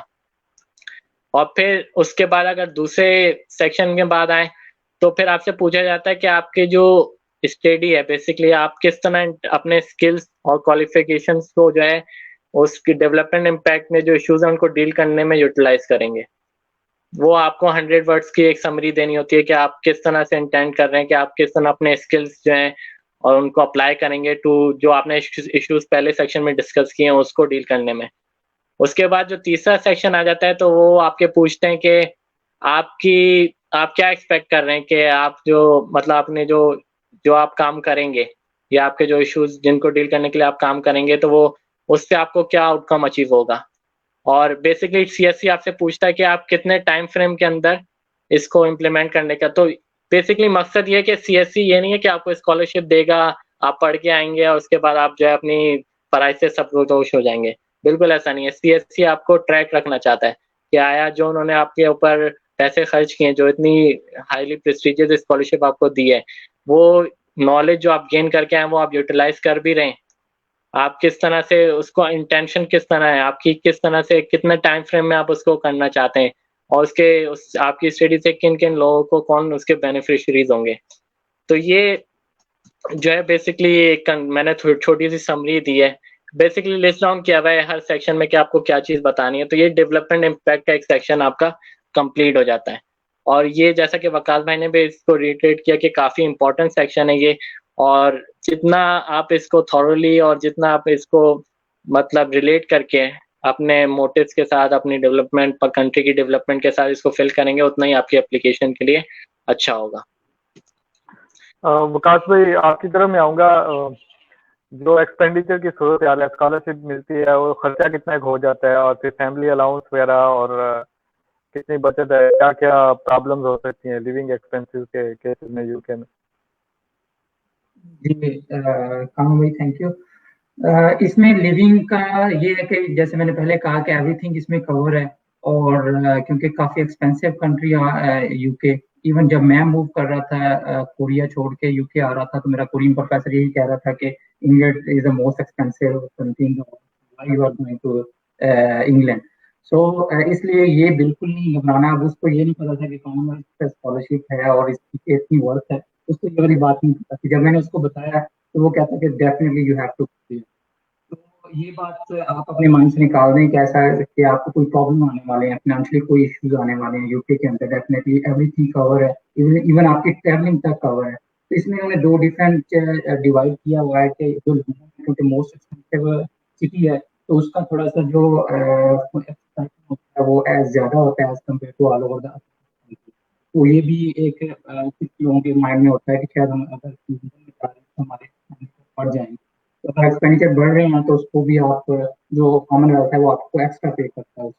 इवन फिर भी अगर कोई इश्यूज होती हैं तो आप डायरेक्ट कॉमनवेल्थ से रिक्वेस्ट कर सकती हैं अगर आपको कोई इश्यूज आती हैं। लेकिन जितनी फंडिंग होती है वो एक स्टैंडर्ड फंडिंग होती है, एक स्टैंडर्ड स्टाइपेंड होता है जो एक जो गोरा है या एक आम नॉर्मल स्टूडेंट यहाँ का है जितने उसके एक्सपेंडिचर होते हैं उससे तकरीबन 10% एक्स्ट्रा आपको पे कर रहे होते हैं कॉमनवेल्थ है। तो आप इजीली उसके अंदर रह सकते हैं, लिविंग भी और ट्रैवलिंग भी।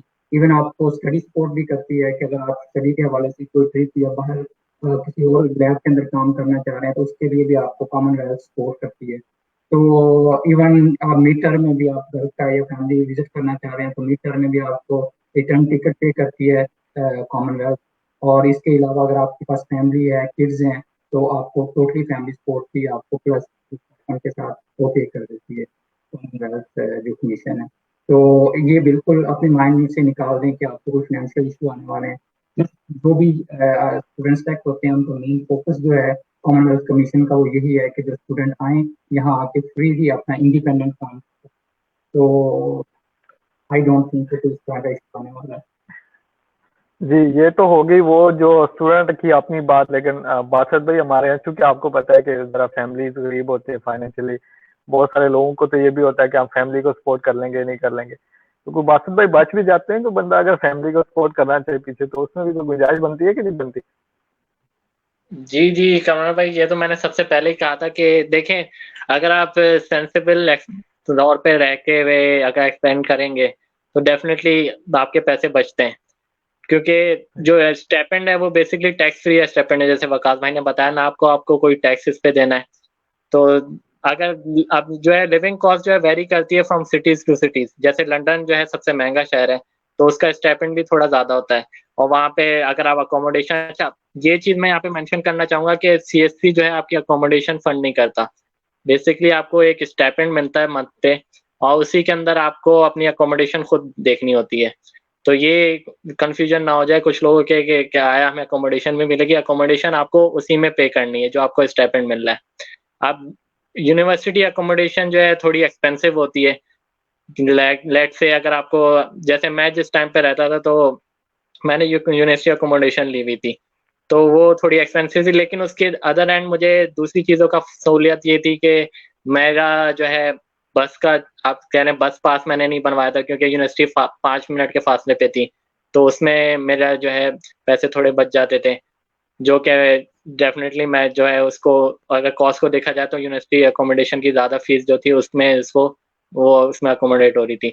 तो लेकिन अगर आप प्राइवेटली रहते हैं, जैसे बहुत सारे स्टूडेंट्स लॉन्ग टर्म के लिए जाते हैं, तो वो जो है प्राइवेट रहना प्रेफर करते हैं, like let's say accommodation, shared accommodation पे दूसरे स्टूडेंट्स के साथ जो है, तो प्राइवेटली जो है अपना रेंट पे ले लेते हैं, तो वो आपको सस्ता पड़ता है। लेकिन अगर आप यूनिवर्सिटी अकोमोडेशन की तरफ जाते हैं तो डेफिनेटली वो थोड़ी एक्सपेंसिव होती है, लेकिन फिर भी आपके पास सीएससी इतना लमसम आपका वो है स्टाइपेंड होता है कि पैसे बच जाते हैं, आप घूम भी लेते हैं, आप अय्याशी भी कर लेते हैं अच्छी खासी।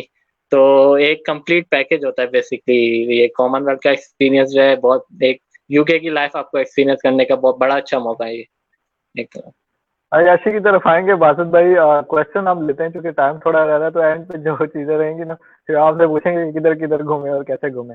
तो क्वेश्चन की तरफ चलते हैं। हमें जो कमेंट्स आए थे, सना जमशेद ने लिखा माशाल्लाह बहुत शुक्रिया सना। आमना अनवर साहिबा आपका भी बहुत शुक्रिया, सपोर्ट किया आपने हमें। ये मुजम्मल हुसैन भाई है, इन्होंने ये लिखा है कि is it necessary to have publication winning this scholarship because we have potential to make handsome motivation. यानी आप मोटिवेशन लेटर सीजीपी वगैरह तो कर लें, लेकिन पब्लिकेशन के केस में क्या होगा? अवकाश में क्या कहेंगे आप? जी कामरान भाई, ये भी एक अच्छा क्वेश्चन है कि जब आप अप्लाई कर रहे होते हैं तो ये चीज़ें बहुत ज़्यादा माइंड में आती हैं कि यार हमारे पास पब्लिकेशन नहीं है, हम अप्लाई कर सकते हैं या नहीं कर सकते। तो मैं ऐसे स्टूडेंट्स को जानता हूँ जिन्होंने ये वाला स्कॉलरशिप विन किया है और उनके पास नो पब्लिकेशन, मतलब जीरो पब्लिकेशन थी। इवन अपना वो मास्टर का थीसिस राइट अप कर रहे थे और उन्होंने विन किया ये स्कॉलरशिप।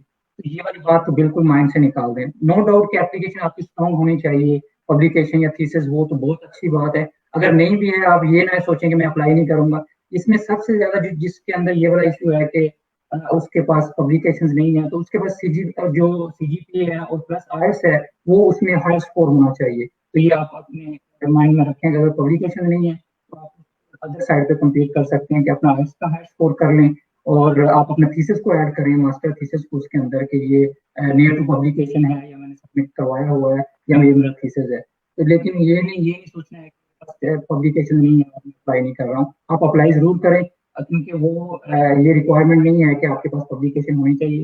बेसिकली जब वो स्क्रीनिंग कर रहे होते हैं एप्लीकेशन की, तो वो आपका डेवलपमेंट इम्पैक्ट देखेंगे कि आपके काम का इम्पैक्ट क्या आएगा वर्ल्ड पे, यूके पे या आपके कंट्री के ऊपर। उसको आप जितना स्ट्रॉन्ग कर सकते हैं तो वो उसको स्ट्रॉन्ग कीजिए। बिल्कुल ठीक है। वकास भाई ने जैसे कहा कि अगर पब्लिकेशन नहीं है तो कोई बात नहीं, आपके और पॉइंट जो है मोटिवेशन लेटर सीजीपीए स्ट्रांग होना चाहिए। वकास भाई ये क्वेश्चन भी आई गेस क्योंकि यूनिवर्सिटी ऑफ बर्मिंघम के बारे में था, तो बड़ा स्पेसिफिक आपके लिए है कि जनाब what are your monthly expensive as a PhD student in university of Birmingham? हाँ जी, एक्सपेंडिचर डिपेंड करते हैं। जिस तरह बासित भाई कह रहे थे कि अगर आप यूनिवर्सिटी अकोमोडेशन में रह रहे हैं तो फिर तो जो पैकेज है, ये स्टाइपेंड है, तो वो आपको तकरीबन सेविंग नहीं होगी उसके अंदर अगर आप यूनिवर्सिटी अकोमोडेशन में रह रहे हैं, क्योंकि यूनिवर्सिटी अकोमोडेशन बहुत एक्सपेंसिव है।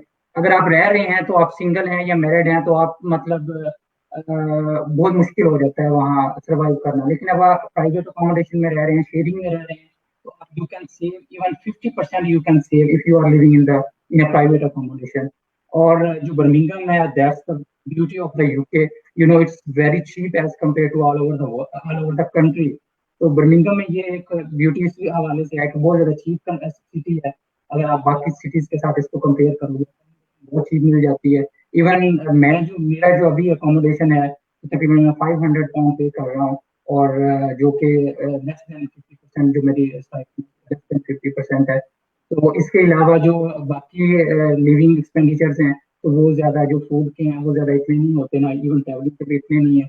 ज्यादा जो है ना वो अकोमोडेशन का होता है। तो अगर आप प्राइवेट अकोमोडेशन में शिफ्ट हो जाते हैं मेरा ख्याल है जहाँ पे बासत भाई अकोमोडेशन जहाँ पे बासत भाई की थी वहाँ पे ये 650 700 भी के अराउंड पे कर रहे थे, क्योंकि मैं वहाँ रह के मुझे पता है कि उधर बड़ी 680 पाउंड थे।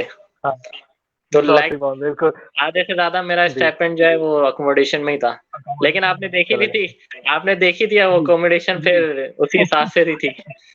हाँ, ये एक अलग चीज है कि जो स्टैंडर्ड है भाई। जी और ये उस्मान अजीज भाई, मेरा ख्याल है वकास भाई आपकी तारीफ कर रहे हैं, इसलिए मैंने एक कमेंट थैंक यहाँ छोड़ दिया कि आप खुश हो जाए, आपकी थैंक तारीफ हो रही है।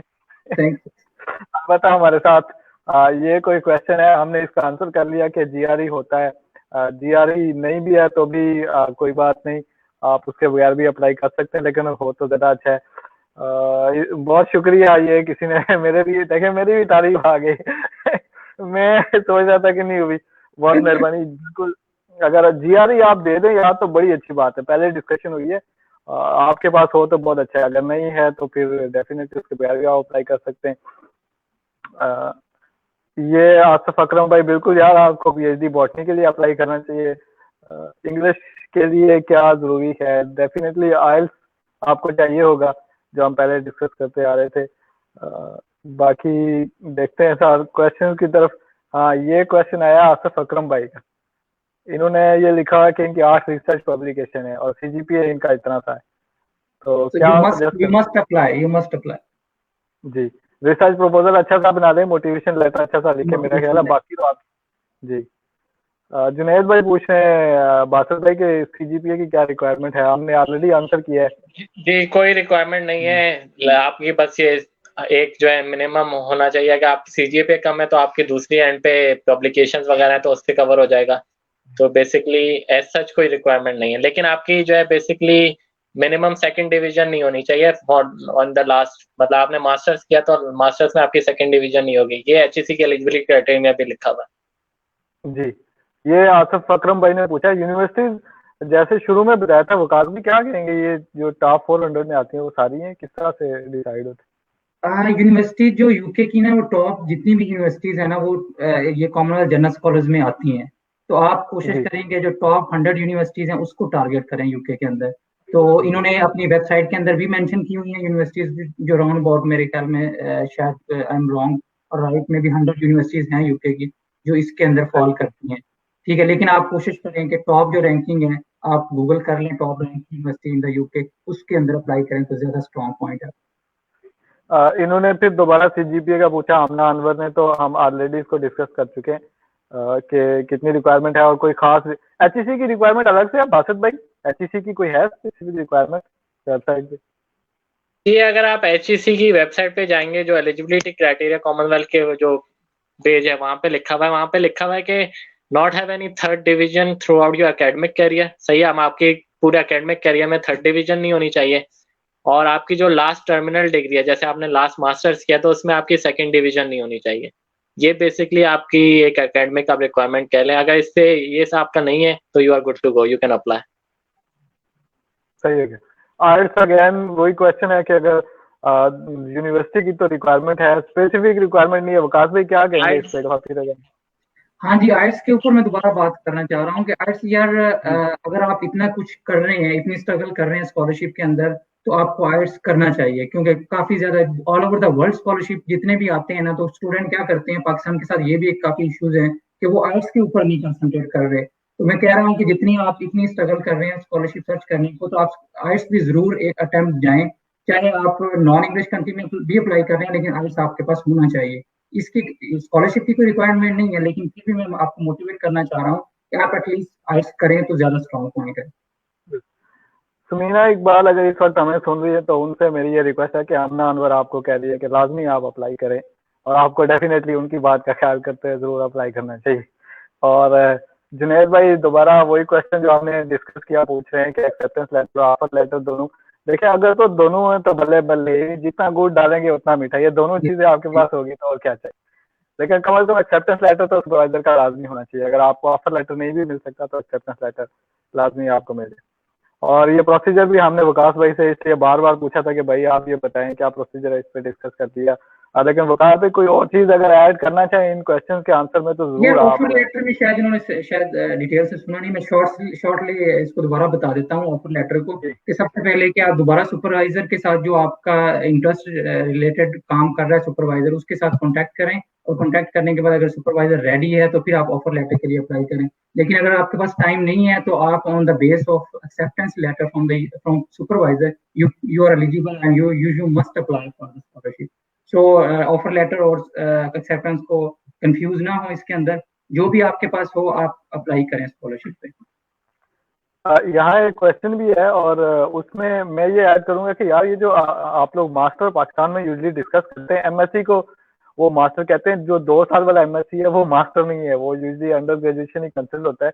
एमएस इंटरनेशनली जो या एमफिल है वो मास्टर कंसिडर होता है। अब ये क्वेश्चन ये है कि सीजीपीए ओनली मास्टर की देखी जाएगी या बीएससी, अगर आप पीएचडी के लिए अप्लाई करें तो डेफिनेटली जो लास्ट आपका है वो मैटर करेगा, क्यों?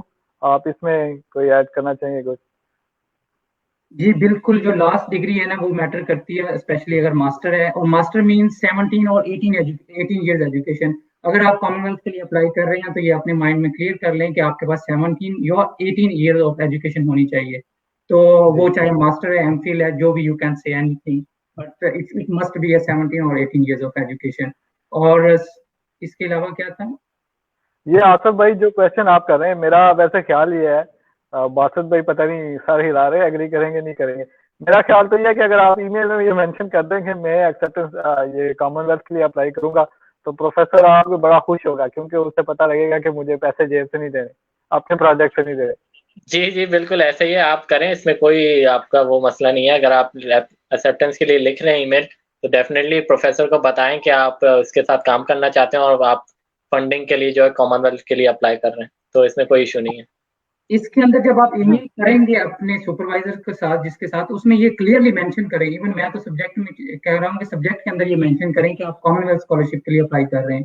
जब आप सब्जेक्ट के अंदर मेंशन करेंगे ना, तो मोस्ट प्रोबेबली वो सुपरवाइजर उसको रीड करेगा। तो इसलिए आप इवन आप लिंक भी उसके अंदर ऐड कर दें अपने ईमेल के अंदर, कवर लेटर के अंदर, कि ये वाला स्कॉलरशिप है, मैं उसके ऊपर अप्लाई करना चाह रहा हूँ।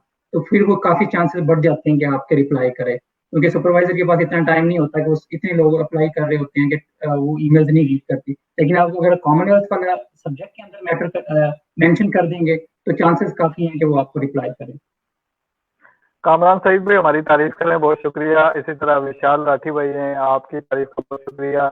Admission letter required before applying, हम इस पे डिस्कस कर रहे हैं। Offer letter basically admission letter ही अगर आपके पास है तो इससे अच्छी क्या बात हो सकती है, आपको लाजमी लेना चाहिए। वकास रफीक गुज्जर भाई बहुत शुक्रिया आपका। विशाल राठी भाई आपकी बात हमने डेफिनेटली सुन ली और हमने इस पे काफी ज्यादा डिस्कस किया।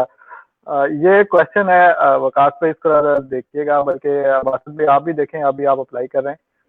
इन्होंने ये लिखा है कि मैं एचईसी के पोर्टल पे अप्लाई कर रही हूँ और मैं ये मेंशन करती हूँ जो इनकी डिग्री है एनवायरमेंटल हाइड्रो जियोकेमिस्ट्री, तो ये ऑटोमेटिकली बायोलॉजिकल साइंसेज में उसको वो ले जाता है। और फिर क्या हो रहा है कि वो उनके बाद तो कहते हैं कि नॉन एलिजिबल कह देते हैं मुझे scholarship. How I can fix this issue?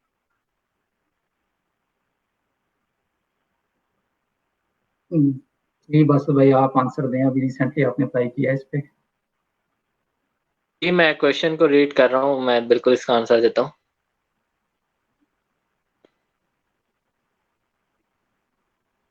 देखें, जहाँ तक मुझे अंडरस्टैंड हुआ है इनका सवाल, वो ये कह रही हैं कि इनका एचईसी पोर्टल पे इशू आ रहा है कि इनका एमफिल जो है एनवायरमेंटल साइंस में, जो कि हाइड्रो जियो केमिस्ट्री है, लेकिन जब वो अप्लाई कर रही हैं तो वो एचईसी पोर्टल जो है बायोलॉजिकल साइंस में उसको कर दे रहा है, और फिर उनका डोमेन चेंज हो रहा है, जिसकी वजह से वो नॉन एलिजिबल हो रही है स्कॉलरशिप। अच्छा, अब जहाँ तक मेरा एक्सपीरियंस है, क्योंकि अभी मैंने रिसेंटली एप्लीकेशन भरी है, तो एचईसी के पोर्टल पे काफ़ी इश्यूज आ रहे हैं। अभी रिसेंटली उनका जो पोर्टल जो अंडर मेंटेनेंस भी किया था, मेरे साथ भी शुरू में ये इशू हुआ था कि मैंने जब अपना मास्टर्स की डिटेल्स डाली तो एट फर्स्ट उन्होंने मुझे एरर दे दिया कि आई एम नॉट एलिजिबल। तो फिर मैंने दोबारा से उसको किया था, तो देन इट गॉट रिजॉल्व। तो हो सकता है ये उनके पोर्टल का इशू हो, तो इसको चेक करें, क्योंकि फील्ड तो जैसे कि हमने डिस्कस किया, मैंने वकास भाई ने, तमाम ही स्कॉलरशिप के लिए जो है वो एलिजिबल है। तो आपका फील्ड ऑफ स्टडी इसमें प्रॉब्लम नहीं हो सकता। I think it's must be some portal issue, तो आप इसको चेक कर सकती हैं। मेरा ख्याल है एचईसी को ईमेल कर लें, कोई जो उनकी जी, एचईसी का ऑनलाइन कंप्लेंट है, तो वहाँ पे आप उसको करें तो ये रिजॉल्व हो जाएगा।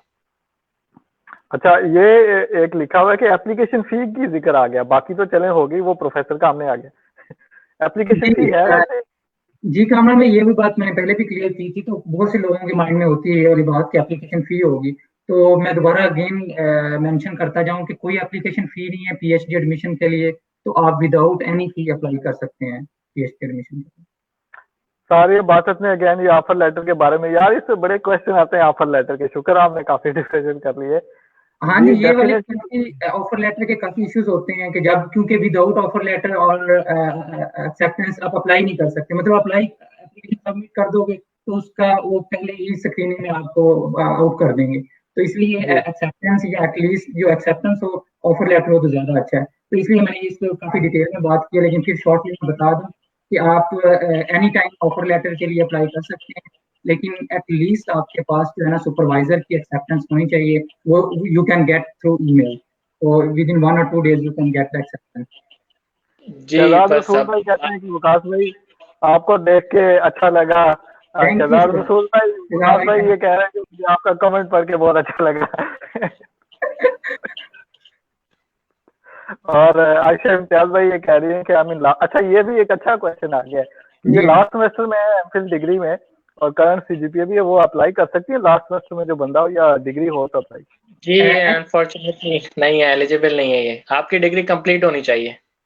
हाँ जी, अच्छा इसके डिग्री। लिए भी काफी क्वेश्चन लोगों के आ रहे थे। ये दोबारा फिर मैं इसको क्लियर कर दूं कि आपके पास जो एचईसी की रिक्वायरमेंट है ना, वो है कि आपके पास ग्रेजुएशन होनी चाहिए। मतलब जो 17 और एजुकेशन है वो मिनिमम क्राइटेरिया है उनका, तो उसके बगैर आप एलिजिबल नहीं है। चाहे आप लास्ट सेमेस्टर में हैं या आप सेकंड क्लास में हैं या थीसिस राइटिंग कर रहे हैं, तो आप एलिजिबल नहीं है। तो इसलिए ये बात क्लियर करें कि आप टाइम वेस्ट ना करें, बल्कि नेक्स्ट ईयर के लिए अपने आप को प्रिपेयर करें और you can apply another scholarship also. सही हो गया। तो क्वेश्चंस तो जो आए थे उनके आंसर हो गए, डिस्कशन हमारी एंड पे रह रहे हैं।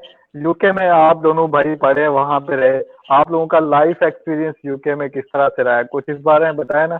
बासत भाई ने तो बड़ी आशिकी में देख रहा था, बासत भाई इधर उधर बड़े घूमे हैं जी। यूके में तो कामरान भाई आप भी रह के आए हैं 6 महीने, तो आपका भी एक्सपीरियंस आप भी शेयर कर लें साथ में। यार मेरा मेरा जो एक्सपीरियंस था ना, वो डेफिनेटली एक रिसर्च एक्सपीरियंस। एक तो मुझे ये था कि वापस जाना है 6 महीने में, काफी सारा काम था वो पूरा करके। तो मैं काफी सारा टाइम लैब में देता, इवन के सैटरडे को सुपरवाइजर मना भी करता है कि नहीं आना लैब में। वहां पे ये भी अच्छा एक है कि वो कहते हैं कि छुट्टी है तो छुट्टी करें, आपने काम नहीं करना, और जी 5 बजे के बाद अच्छा 6 बजे के बाद आपने काम नहीं करना। ये एक अच्छा इसी है वो। इसी से मुझे याद आई एक बड़ा अच्छा, मुझसे अभी कुछ दिनों पहले ही कुछ लोगों ने सवाल किया था रिगार्डिंग सिक्योरिटी इश्यूज। वो पूछ रहे थे कि यूके में अगर अकेला कोई फीमेल जा रही है तो उनके लिए शायद सिक्योरिटी इश्यूज तो नहीं होते। तो मैं ये अश्योर करवाना चाहूंगा कि basically UK is a safe country. और देखें, सिक्योरिटी आपको बेसिक प्रिकॉशंस हर जगह लेना पड़ता है, चाहे आप कहीं भी चले जाए दुनिया में, आपको बेसिक प्रिकॉशंस लेने पड़ते हैं, लेकिन ऐसा कोई इशू नहीं है। बिल्कुल यूके इज क्वाइट सेफ। हाँ, अगर आप रात के आधी रात को अगर आप किसी डार्क एलीज में जाएंगे तो जाहिर सी बात है वो तो डेंजर है ही हर किसी के लिए, चाहे कोई भी हो। तो लेकिन overall UK is a safe country. और एक्सपीरियंस जहाँ तक ताल्लुक है, तो एक्सपीरियंस जो है लाइफ टाइम एक्सपीरियंस होता है। वंस आप ना सिर्फ यूके एक्सप्लोर करते हैं, आप यूरोप भी एक्सप्लोर कर सकते हैं, आप और दुनिया के मुल्कों में जा सकते हैं। तो एक काफी अच्छा है लाइफ के लिए एक्सपीरियंस, आपको बहुत सारी चीजें सीखने को मिलती हैं। It's definitely worth every minute of it. Vikas भाई। हाँ जी, कामरान भाई, एज यू नो कि मैंने डिफरेंट कंट्री का एक्सपीरियंस किया है, इवन पाकिस्तान का, फिर कोरिया का, अब यूके का। तो डेफिनेटली डिफरेंट कंट्रीज के अपने कुछ लाइफ स्टाइल, लिविंग स्टाइल होते हैं। तो यूके इज द सेफेस्ट, जैसे बासर भाई कह रहे हैं, वो सेफेस्ट कंट्री है। इवन जब पाकिस्तान से अप्लाई कर रहे होते हैं तो गर्ल्स का स्पेशली इशू होता है कि सिक्योरिटी के प्रॉब्लम्स होंगे। तो ऐसा कोई इशू नहीं है यहाँ यूके के अंदर, सिक्योरिटी का सेफेस्ट कंट्री है।